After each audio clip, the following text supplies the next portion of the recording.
என் ஃபேமிலியை பற்றி உனக்கு என்ன தெரியும்? என்ன பெரிய அம்பானி ஃபேமிலி? அம்பானி ஃபேமிலி இல்லடா, அன்பான ஃபேமிலி.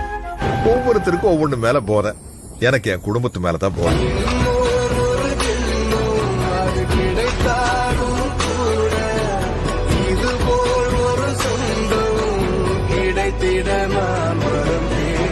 குடும்பம் தான் சார் எல்லாத்தையோட முக்கியம். இந்த குடும்பம்